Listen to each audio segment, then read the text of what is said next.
उनकी गरिमा की रक्षा होगी, वह स्वावलंबी होगी, वह समाज सशक्त होगा, आत्मनिर्भर होगा और सर्वांगीण विकास की बुलंदियों को छूता हुआ दिखाई देगा।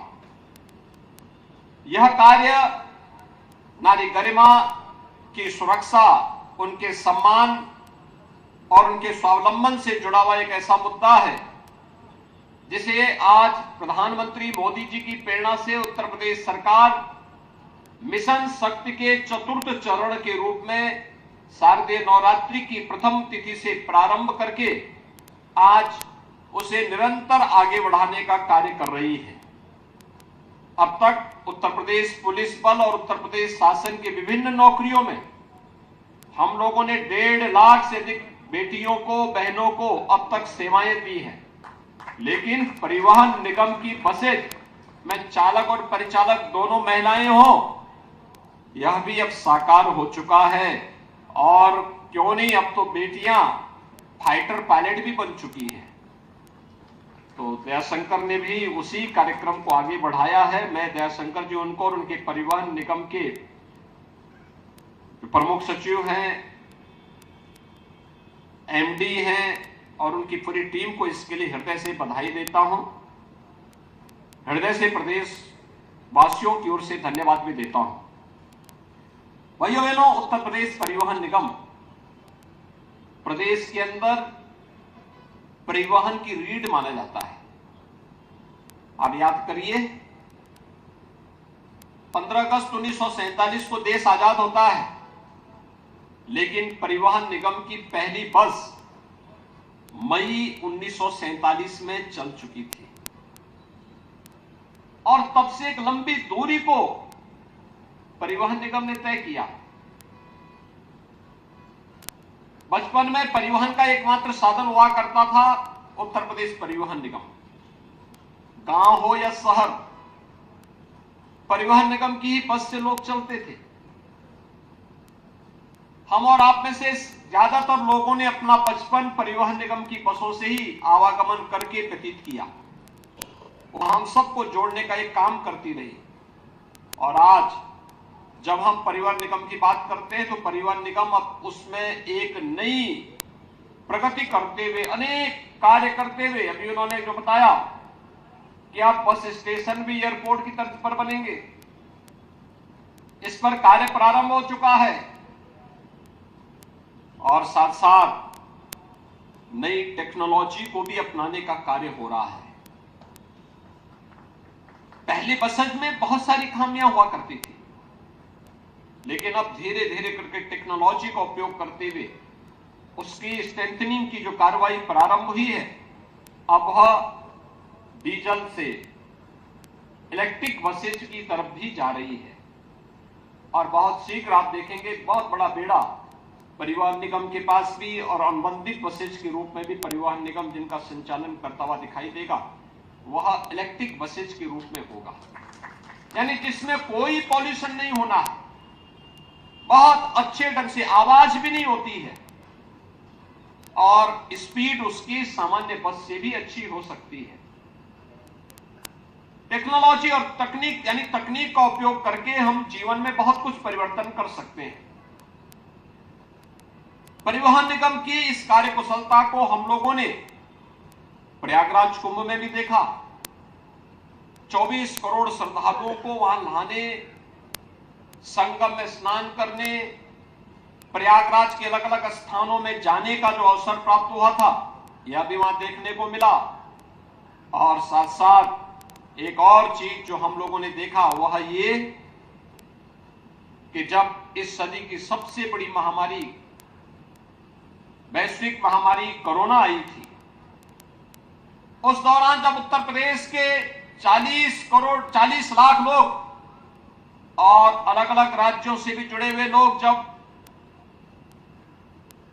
अन्य राज्यों से विस्थापित हुए थे, वे लोग अपने अपने घरों के लिए पैदल चले थे, कोई साधन नहीं था, तब उत्तर प्रदेश परिवहन निगम इस चुनौती को स्वीकार करने के लिए आया था और 11-12 हजार बसों के बेड़े को लेकर के उत्तर प्रदेश परिवहन निगम के चालक, परिचालक, ये सभी लोग बॉर्डर पे डट गए थे और सभी लोगों को, उत्तर प्रदेश के हर नागरिक को तो हम लोगों ने उसके घर तक पहुंचाने का काम परिवहन निगम के माध्यम से किया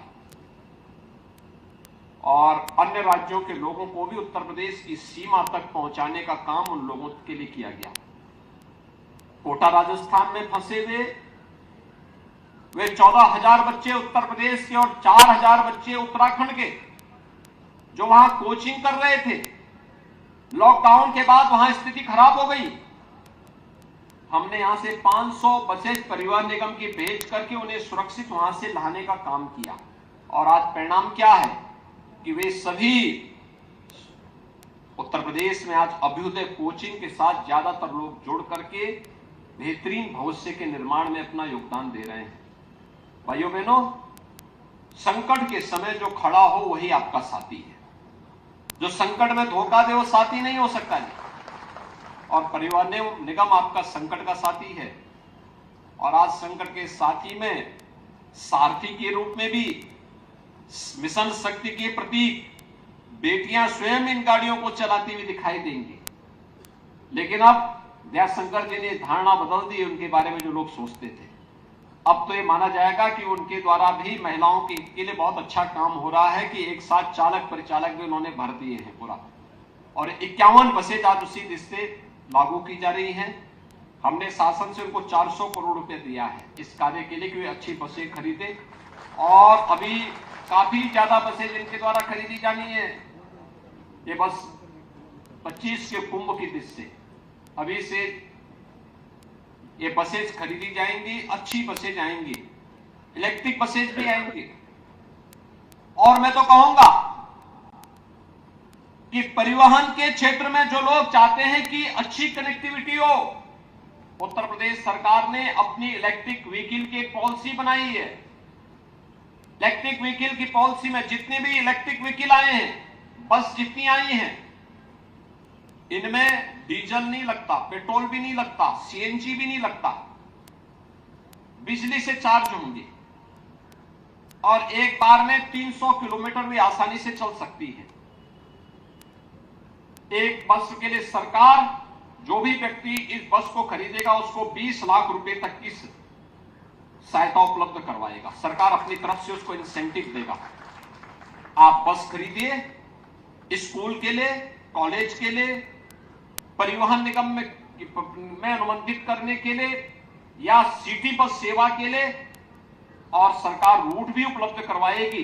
सरकार आपको सुविधा भी उपलब्ध करवाएगी, एक बार में पैसा देगी और ज्यादा लोग अगर इस मामले में आते हैं तो रूट भी उनको उपलब्ध होंगे, वे पैसा भी कमाएं। चार्जिंग स्टेशन इसके लिए परिवहन निगम और नगर विकास जगह जगह स्थापित करते हुए लोगों को करते हैं। तो हम एक स्वस्थ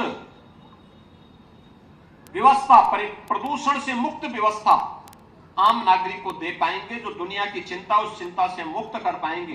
कुछ ही दिनों के बाद उत्तर प्रदेश में इलेक्ट्रिक बसेज के निर्माण का कार्य भी प्रारंभ हो जाएगा और तब उत्तर प्रदेश के लिए बहुत महत्वपूर्ण क्षण होगा। आज के इस अवसर पर मैं एक बार फिर से मिशन सारथी के इस कार्यक्रम को लागू होने के लिए, जिसमें मिशन महिला सारथी और 51 जो साधारण BS4 बसेज हैं, इनकी आज शुभारंभ होने के अवसर पर परिवहन निगम को अपनी बधाई देता हूं।